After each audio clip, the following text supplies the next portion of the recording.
लक्षवेधी क्रमांक 17 श्री अमित शासनाने सुरू केलेल्या असलेल्या मुख्यमंत्री कार्यप्रशिक्षण योजनेसंदर्भामध्ये ही लक्षवेधी असून माझा एक स्पेसिफिक प्रश्न असा आहे की मुख्यमंत्री युवा कार्यप्रशिक्षण योजनेचा 11 महिन्याचे प्रशिक्षण संपल्यानंतर या युवांना रोजगार व स्वयंरोजगार क्षम बनवण्यासाठी शासनाद्वारे काय विशेष उपाययोजना करण्यात येणार आहेत, हा माझा स्पेसिफिक प्रश्न आहे अध्यक्ष महाराज. चला एक मिनिट मी हा माननीय अमित साटम साहेब आमचे पार्टीचे अध्यक्ष आहे, त्याने अतिशय चांगले प्रश्न विचारला. मी त्यांच्या 1-2 मिनिटांमध्ये जवाब देतो. त्याने जे जवाब दिला योजनाचा काय होणार मी जवाब दिला. आता त्याने जे जवाब दिला की ते योजना एक वेळा ते 11 महिने पूर्ण केले नंतर त्या विद्यार्थ्याचं काय होणार. तर माननीय अध्यक्ष महोदय, हा जे सरकार आहे हा सरकार लोकांची सरकार आहे. हा सरकार युवक युवती रोजगारसाठी नेहमी प्रयत्न करता.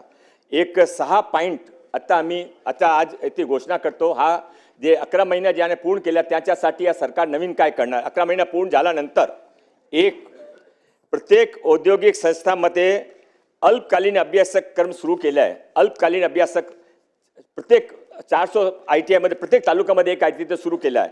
त्यामध्ये 10% रिझर्वेशन फ्री ऑफ कॉस्ट या जे विद्यार्थी आहेत त्याने देण्यात जाणार आहे. एक ऐकून तरी घ्यावा. अरे ऐकून तरी घ्यावा. 6-1 झाला. ऐकून तरी घ्यावा. कधीतरी अप्रिशिएट करावा. माननीय अध्यक्ष महोदय, जे आम्ही मुख्यमंत्री स्वरोजगार योजना आता मी ते सांगितली.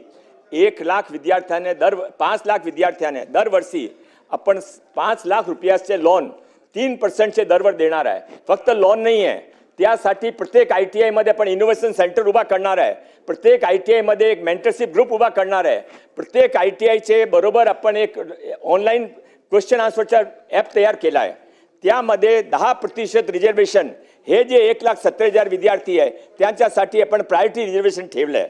माननीय अध्यक्ष महोदय, यानंतर जे काही 1,70,000 विद्यार्थी आहे त्यांना आपण उद्योग विभागाकडे त्यांच्या उद्योगसह बायफर्केशन करून त्यांची लिस्ट इथे पाडून जिथे वॅकन्सी असेल त्याने प्रायोरिटी इंटिमेशन मिळेल.